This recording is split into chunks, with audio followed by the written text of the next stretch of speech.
光在眼底闪烁，你迫不及待沉睡中醒来，故事从这里揭开，感受着呼吸越变越暖，安静到澎湃，奇迹般的力量，想拥抱你的心跳，牵你双手，看世界那么缤纷，等你探索。当生命有了呼唤，期盼未来，换我迫不及待，要在你生命中陪伴。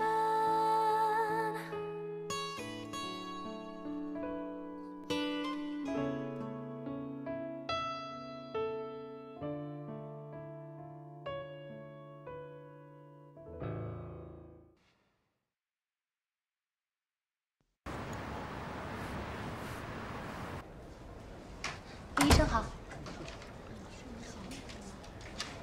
哎呀，你们咋整啊？我的话不听，医生的话也不听啊！你们无法无天呐！哎，咋回事呢？你们？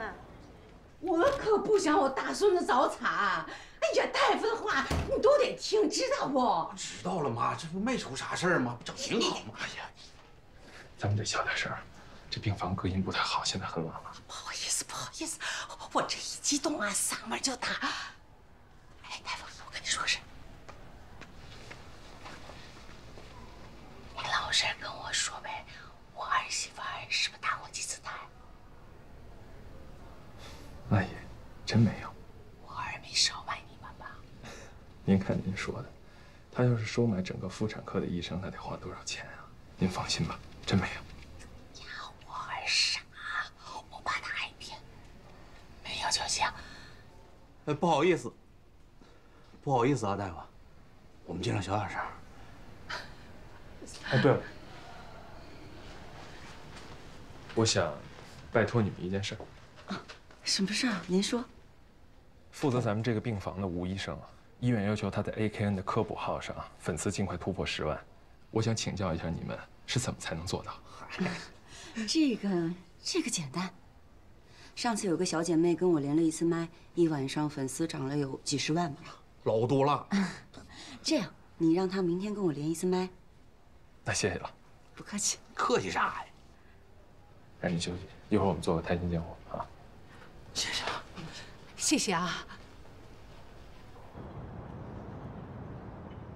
Hello， 宝宝们好，我是你们的天使娜美。哎呀，昨天直播的时候有人说吴医生很凶，是不是？但是其实不是这样子的，我的医生是一个特别美又专业又负责的好医生。娜美，我可喜欢他了，相信你们也会喜欢他。那吴医生呢，他有一个号，所以今天娜梅就要跟吴医生连一个麦，让大家认识一下这位美女医生。好呀好呀，我喜欢他，连麦，欢迎吴医生。刚来的这个吴医生是谁啊？期待。正好昨天没看清他。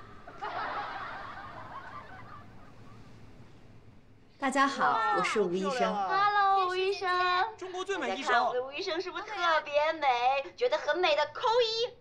啊，没有。哇哦！中国最美医生。看来大家的眼光都太好了，群众的眼睛都是雪亮的啊，厉害！谢谢大家。那个，我是医生，大家有什么问题啊，可以问吴医生，特别是那些想要宝宝或者已经有宝宝的宝宝们。对呀，好多模型是干什么的？所以到底是剖腹产还是顺产啊？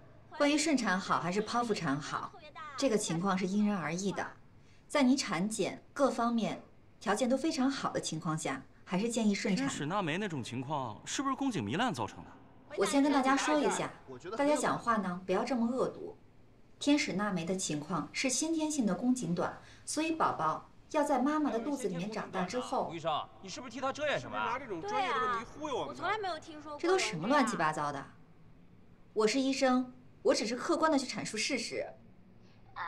宝宝们，我们的吴医生啊，可是第一次连麦哦，大家还是要不要吓他好吗？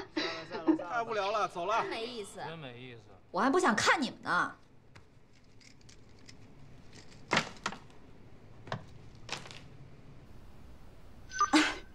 你看我们的吴医生是不是特别有个性？太有个性了，真的是。大美，你再这样我也取消你的关注了。哎，这样，拜托各位多多关注吴医生好不好？你们想想看，谁家没有要生小孩的时候？都会有啊。认识这么一个医生多好啊！有什么问题都可以请教他，说不定有时候还可以救人命呢，是不是？我们就关注啊！接着奏乐。我跳舞就关注。跳舞。那行，我看看，如果我跳舞就关注的，给我扣2。哇哦，好多2啊！行，谢谢大家的支持，谢谢这么多人都愿意关注吴医生，谢谢。Music 响起，开始跳舞了，孕妇的舞姿与众不同。谁说孕妇不能跳舞了？好看，真好看！不愧是梅梅，太喜欢你了。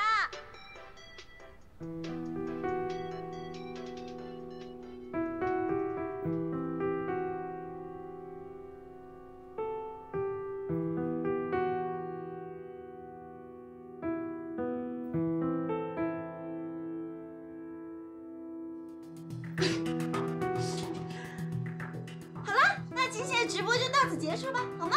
我们明天见。再见，拜拜。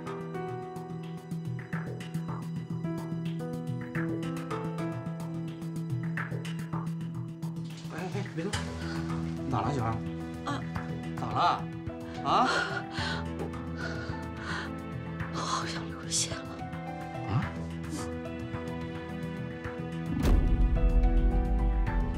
没事，媳妇儿。大夫，吴大夫，大夫，吴大夫，大夫，吴大夫，吴大夫，大夫，吴大夫，大夫。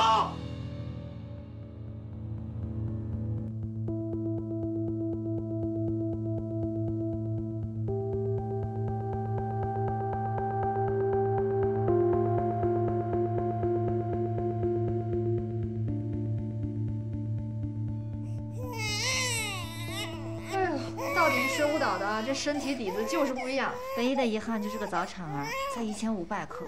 我要早知道那些网友这么恶毒，我还让你连什么麦呀？我是自愿的，自己太大意了。你看这宝宝多可爱！我有儿子了，我有儿子了。媳妇儿，我爱你，可希望我能让他们知道咱俩的关系，要不然我马上折我报喜啊！谢谢大夫，谢谢大夫。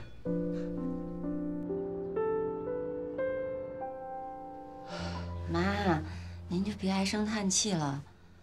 早产儿聪明啊，再说宝宝很快就从保温箱出来了，没事的。哎妈呀，你还能笑得出来呀？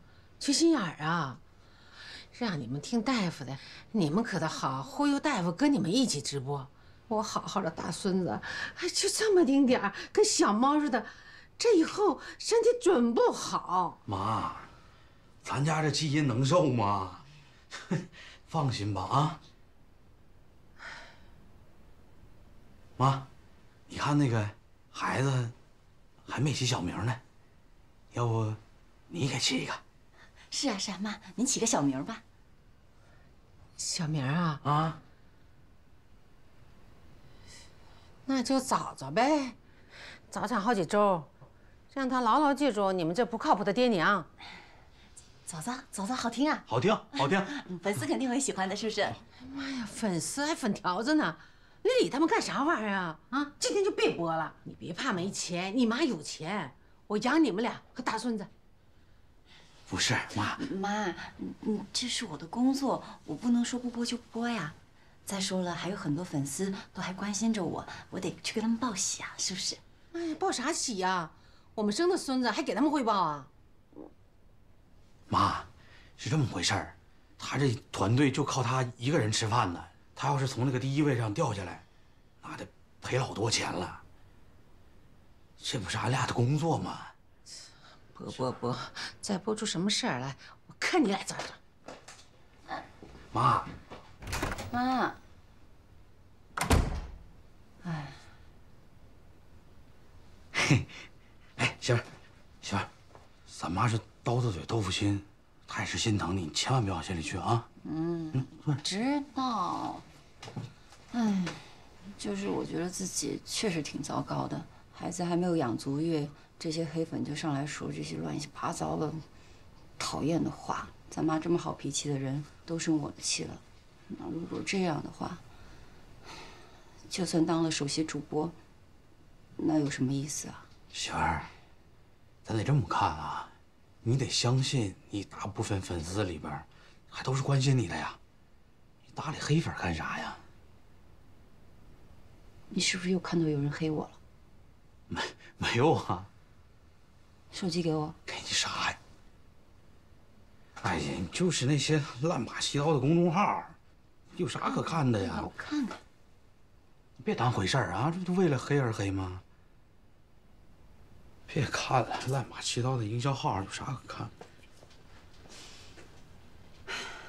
我要调整我自己，拿出个好状态，加油，加油！起来，我来。开始。Hello， 宝宝们，下午好。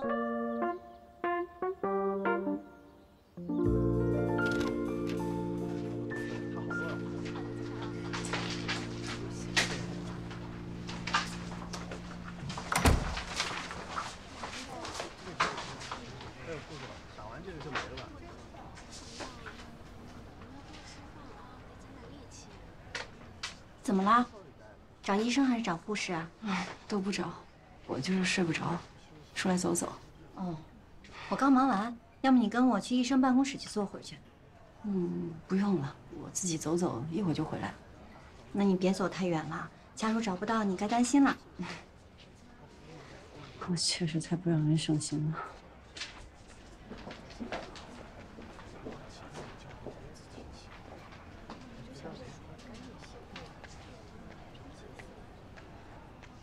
你就是那个网红。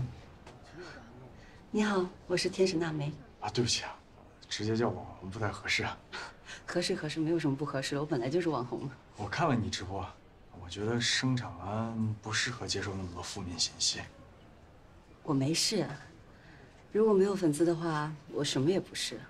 能够给他们带来快乐是我的职责。如果他们因为我感到不开心、不快乐，那就是我的问题了。是我让他们失望了。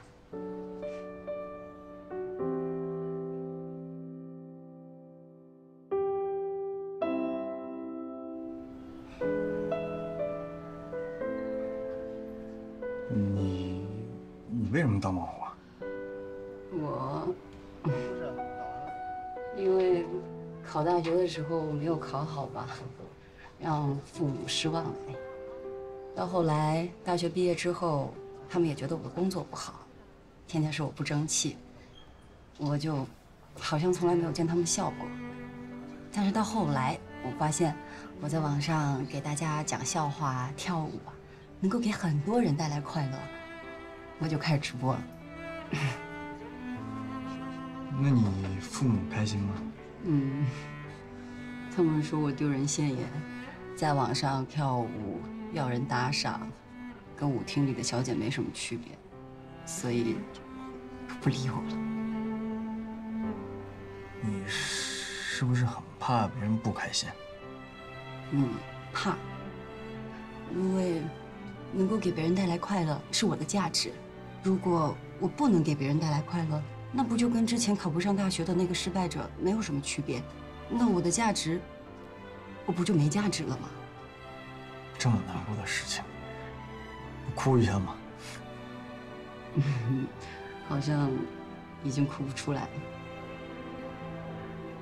你要睡不着，我陪你聊会儿天吧。你看，反正我现在也残疾了，也不会有什么重要的事情找我。你这为什么残疾？这个说来话就长了。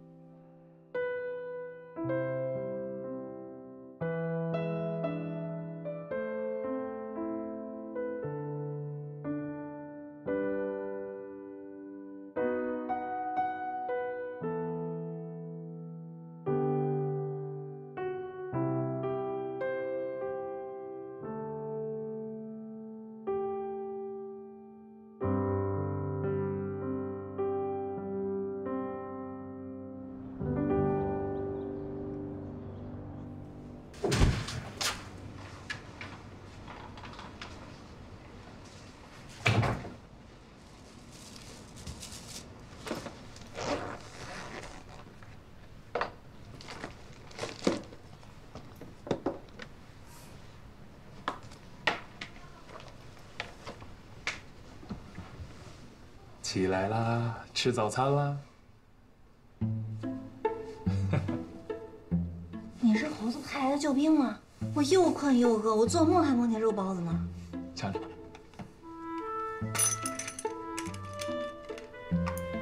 好香啊！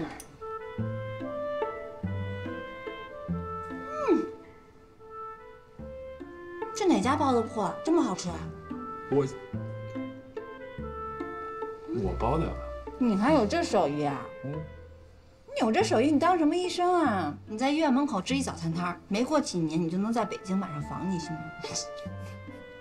我在医学院读了那么多年书，就为了在医院门口支个早餐摊啊？那有什么呀？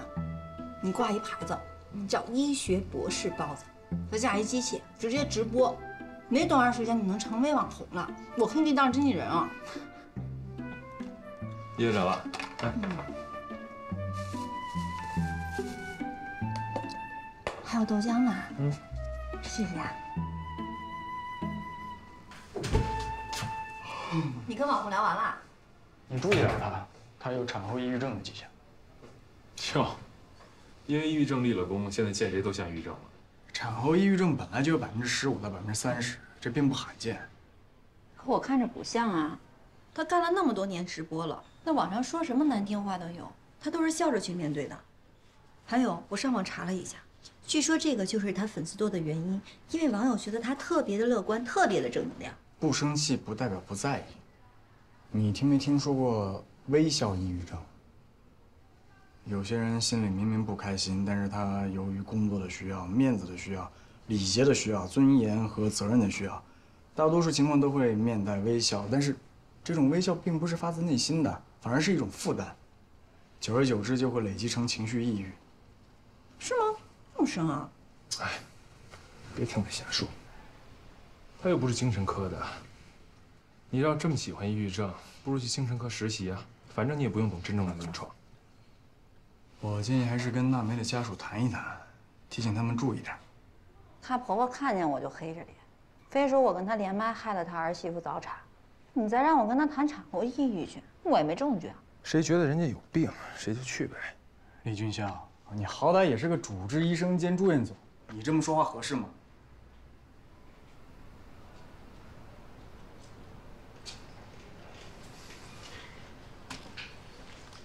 那不能，我媳妇能抑郁吗？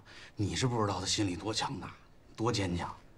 女性产后抑郁不是坚强不坚强的问题，那是有生理原因的。女人怀孕的时候，激素水平会飙升，会让心情保持愉悦。生完孩子之后呢，体内的激素水平又会断崖式的下降，就像坐过山车一样，一下从最高点到最低点。就这种冰火两重天的激素水平的变化，如果是男人，根本就受不了这种落差，可能直接就自杀了。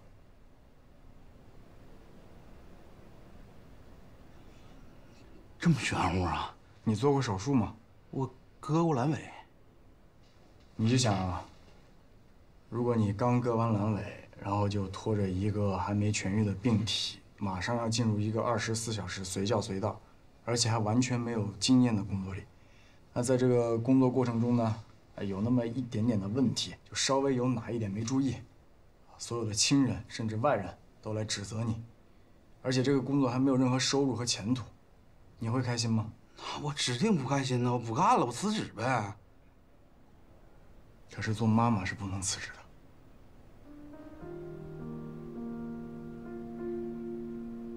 就我刚才说的这些，如果换作是男人，我相信没有一条能够忍受。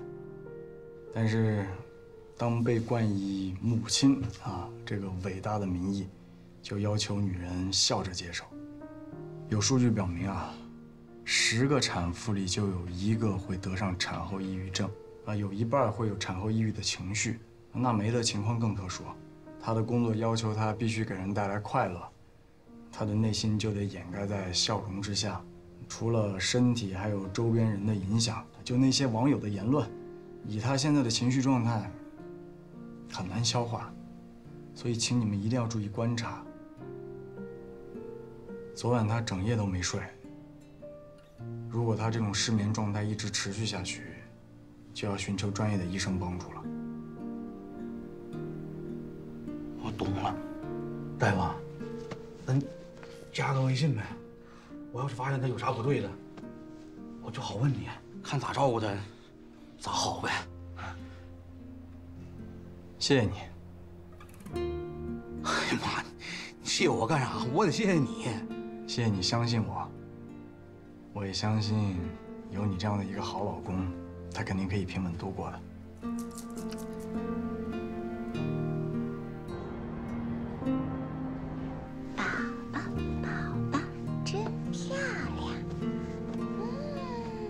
是不是啊？我们最好看了，对不对？啦啦！哇，小宝宝，我的小宝贝，可爱呀！媳妇儿，宝宝这2天长不小啊。是啊，长大了。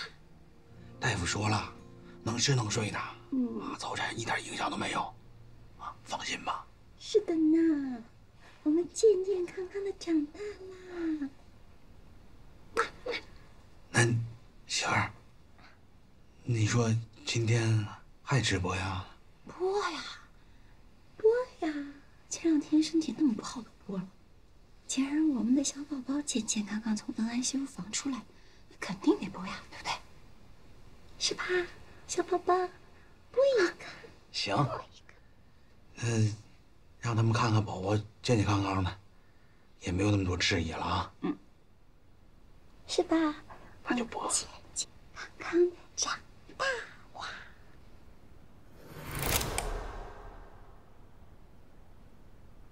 Hello， 大家好，我又来啦。今天我带来一个新朋友跟大家见面，当当，我们的小宝宝来啦。今天我们健健康康的回到病房喽，来跟大家打个招呼，来 ，Hello， 小手手呢？来。小手打个招呼。他手好小啊！是啊，你说他手那么小，发育不好吧？早产儿肯定不健康的，而且长得也不是很好看。亲爱的们，我们说我就好了，说我没有关系，但是不要说小小宝好吗？毕竟他才刚刚来到这美丽的世界，第一次跟大家见面，大家口下留情好不好？拜托了。OK， 这个灯光对孩子好吗？谢谢啦。孩子好黄啊！天使娜梅是不是整过容啊？觉得挺可爱的。对呀，刚出生的小宝宝就是这样的。你看他抱孩子那姿势，就不是个当妈的。孩子真可怜。你有嘛教吗？你咋说话呢？你不丑，躲在电脑后面就在那埋汰人。我告诉你啊，你们全家都丑。我儿媳妇啊，天下最漂亮。我孙子天下最可爱，哎呦呦，我儿媳妇把你们宠的，给你们哄得开心了，开心了就不会说人话了。就你们这德行，你妈怎么从小不管你啊？威我！萝卜666666666，早就看那几个喷子不顺眼了。彪子，过来！伯伯，你还缺儿媳？过来！萝卜大人好。看见没？看见没有？这是我儿。我儿媳妇天生大美女，能看上我儿子，这是俺们家烧了高香了，我们高兴都来不及呢。他们2口子为啥不能承认是2口子啊？就是怕那丢什么掉什么粉儿。这些不讲理的粉有什么了不起的？脱了就脱了呗，掉了就掉了呗，赶紧给我滚！我给你们嘚瑟的还埋汰人，哼！有本事你们出来啊！我给你们俩大耳刮子，叫你们知道什么叫现实社会。哎，各位啊。我媳妇这儿呢，一直宠粉，这坐月子也没敢断直播吧。但是她现在刚当妈，激素水平都不稳定，容易产后抑郁。你们看她天天跟你们笑模劲的，但是她心里闹挺，她也没法跟你们说呀。媳妇儿、孩子、家，是我大彪子这辈子最重要的东西。就算我们没粉丝，哎，一个粉丝都没有，大不了我再回去开出租车呗，那还能咋的？哎呀，别给他们好脸，我算是看明白了，这帮人呐就会欺软怕硬，就会欺负刚生小孩的女人，欺负网上够不着的人。真认识他敢说一个字吗？一个山了吧唧的山炮！我告诉你啊，我送你们俩字：滚犊子！妈，这是啥字儿？行了，收工。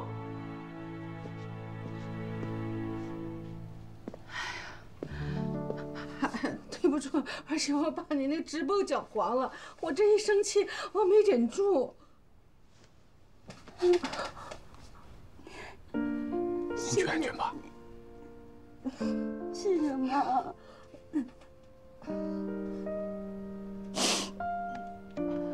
谢谢妈。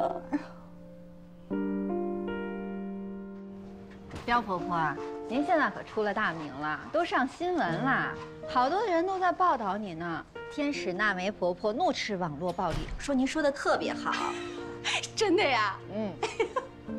哎，刘大夫，我老感谢你了。谢我？那天你跟我们讲产后抑郁症，我听了我才知道，我当年的就是产后抑郁症。哎呀，我生了彪子以后，我们那7大姑8大姨的呼啦呼啦到我家来。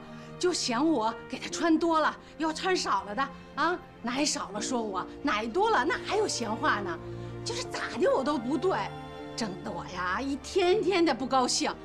他爸还嫌我整天没个好脸儿，哎呀，整整1年多呀，我就寻思别人生孩子咋好好的，干啥都行，我咋就啥都不行呢？要是那时候认得你，我就明白是咋回事了，我就不会受那么多罪了。那会儿他也没生出来。刘医生，我也要谢谢你，我现在也在咨询产后抑郁的医生了。说实话，那天要不是你陪我聊了1晚上，我真不知道自己后面会办出什么事儿来。还有，我断更了。我现在情绪还不是很稳定，就不去努力讨好别人了。这就对了。没事，闺女啊，不怕，谁要敢骂你呀，我就骂他。哎呀妈，完了，我妈成我们家最大网红了。哎呦，你妈年轻时候也俊着呢，我那舞跳得老好了。来一个。那会儿要有直播，我早发财了。哎呀，你愣着干啥呢？东西呢？哎呀妈，忘了。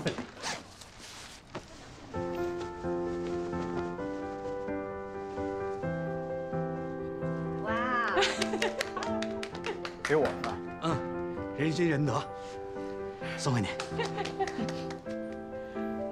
吴医生，你现在粉丝多少了？有1万了。1万，等我恢复直播，咱俩再连麦啊。哦，不行，我现在呀，那内容啊，还不是那么的好。我争取下次你跟我连麦的时候，我不给你丢人。那就这么说定了啊。我祝你粉丝早日突破10万。谢谢。那我们先走了。恭喜！谢谢。再见。拜拜。慢走啊，拜拜。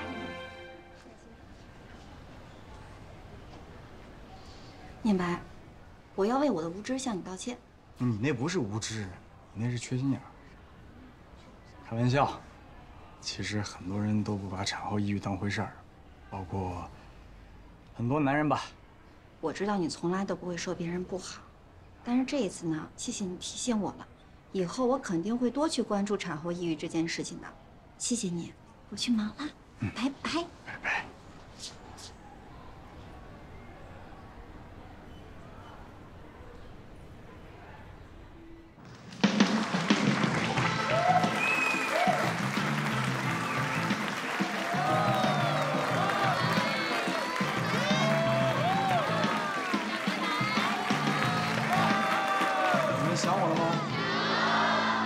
但今天我可能会让大家有点失望。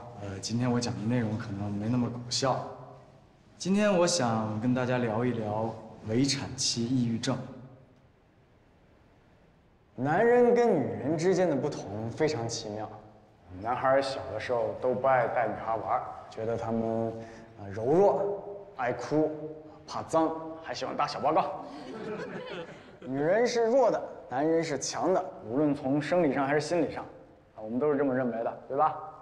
第一次看到女孩子做指甲的时候啊，哎呀，那简直就是个瓷娃娃。这么小小的一片指甲，先要仔细的把倒刺剪了，再磨死皮，再一层一层的涂上各种护甲、护肤、护所有的液体，再涂上各种颜色，直到我到了妇产科才发现，就是这么连小小的倒刺都不能容忍的女孩子，常常要在没有麻醉的情况下直接进行侧切。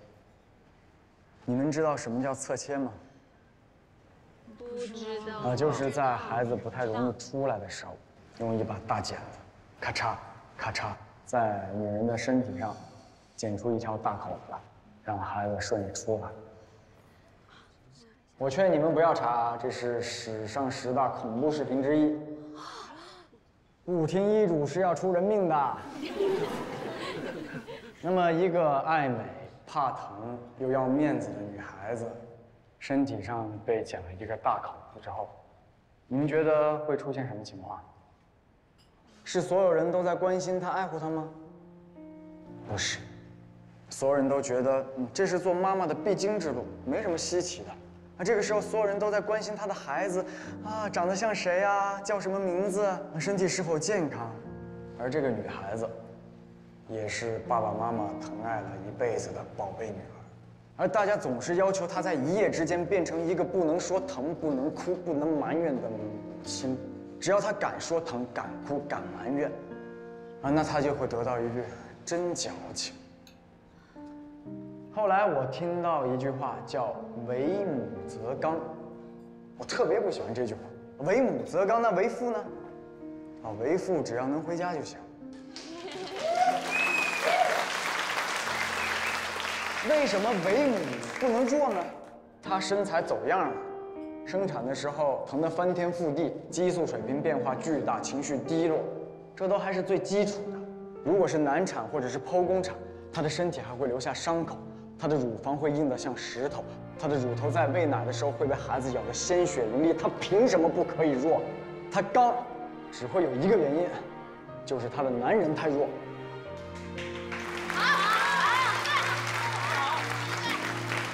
即便如此，这些明知道会经历这些的伟大女性，还是会选择生下一个或者是几个孩子，选择从弱到刚。而这个时候，男人，请你不要这么弱，请你用包容、用无条件的爱，用你的刚告诉你的妻子，她做的这一切是值得的。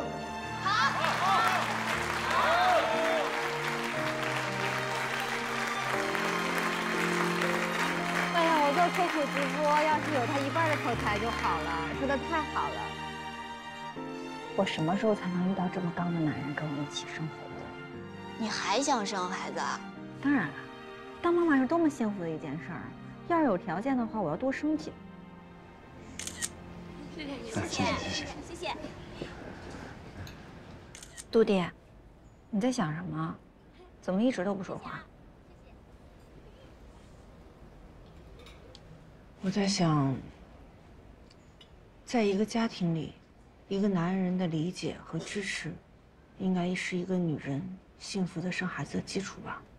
是呀，这也是组建一个美好家庭的基础。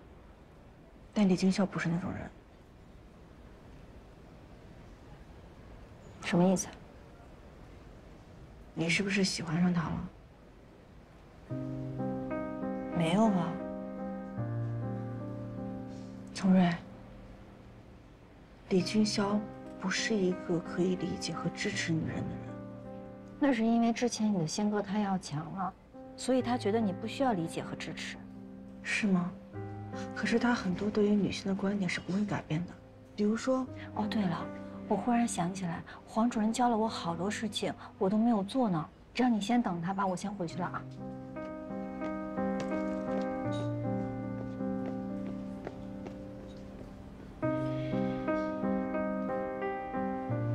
谢，谢谢，拜拜。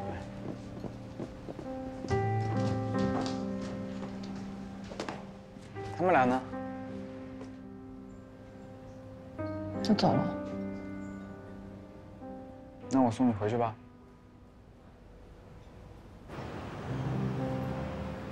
今天讲的不错。以前讲的不好吗？会抬杠了。你担心我？谁担心？你呀。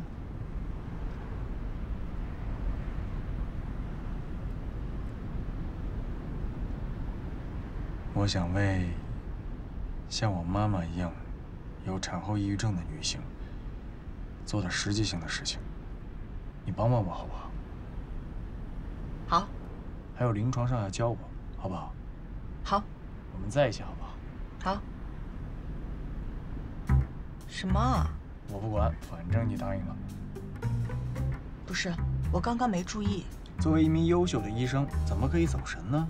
这就是注意力不集中导致的严重临床后果。你，杜丽，是我6年白的女朋友了。你说是就是。我不管，反正你答应了，反悔无效。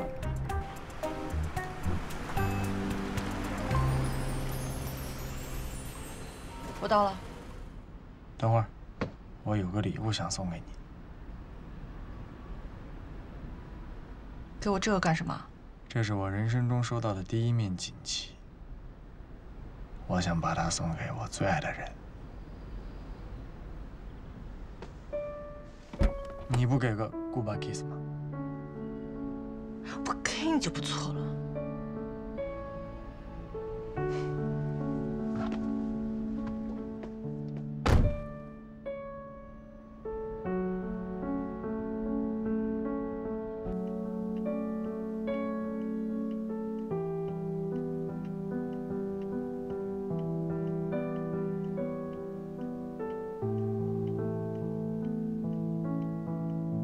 你不给个 goodbye kiss 吗？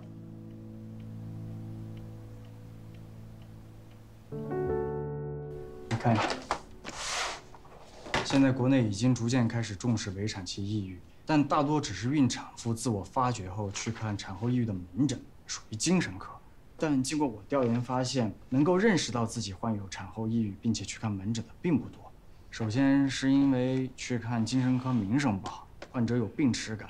其次，产后抑郁也不在医保范围，再加上对于抑郁症认识有局限，所以去看病的只是发病中很少的一部分。所以呢？所以我认为应该将围产期抑郁的门诊划归到妇产科，然后在产科加大对孕产妇的科普和量表筛查力度。加大到多大呢？全部。而且要制作一个完善的普检流程，将围产期抑郁的普查作为产检的一部分。做。愿望是好的，操作难度很大。一般像这种检查和治疗啊，都不在医保范围之内。这样的话，就等于让孕妇多花了一笔钱。你知道现在很多人对钱还是很敏感的，门诊划分难上加难。你总不能调几个精神科的医生来这儿，作为妇产科的医生来培养吧？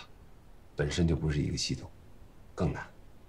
这个在别的医院，我认为可能是个不太好推动的事情，但是盛季以妇产科见长。做点先锋的事情也是应该的，或者借鉴国外一些医院的模式，让妇产科医生加强关于围产期抑郁的鉴别培训。一旦发现有迹象，就向孕产妇提出让精神科联合会诊的要求。难，万一患者和患者家属说你才是神经病呢？那总不能什么都不做吧？明白。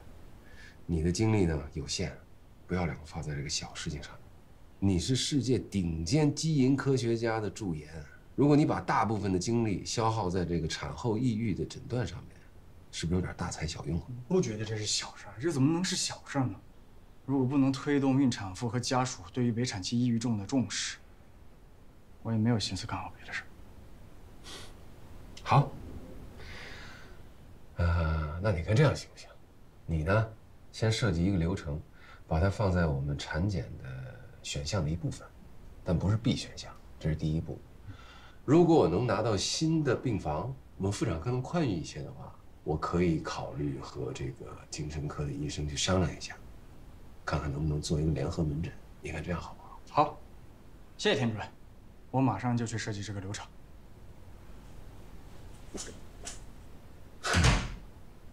真是一个人有一个人的梦想。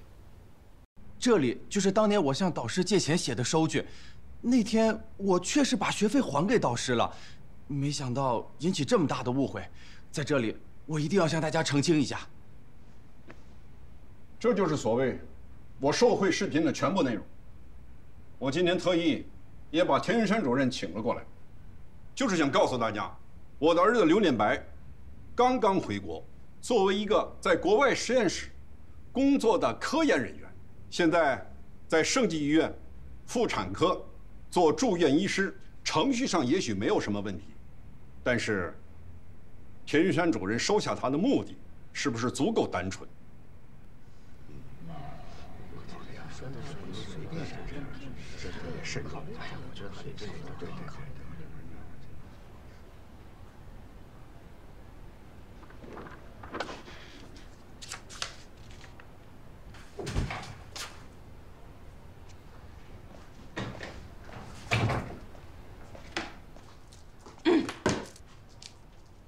我师姐给我打饭了，中午剩的剩菜就给你顺便打包了一份。剩菜质量这么高，吃不吃？不吃我扔了。特意给我买的，怎么能扔呢？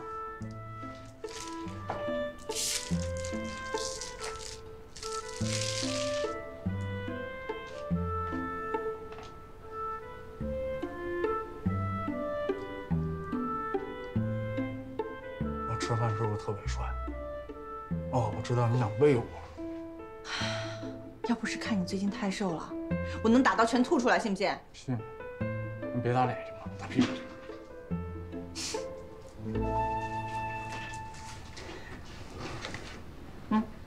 这是什么？我问精神科的同学要的量表，他听说你要做这个，就跟他们主任汇报了一下。精神科的主任觉得是件好事，就连同一篇还没有完成的论文一起给你了。里面有一些案例，是围产期抑郁、早期干预和晚期干预、产妇恢复情况的对比。这个太棒了，正好给我做的事情提供理论依据。他还说，非常欢迎你成为这篇论文的通讯作者，和他一起完成。这个当然可以。我也可以从妇产科这边收集一些病例，或者根据他的研究方向，说服一些孕产妇进行早期干预，也给他的论文提供更详实的证据。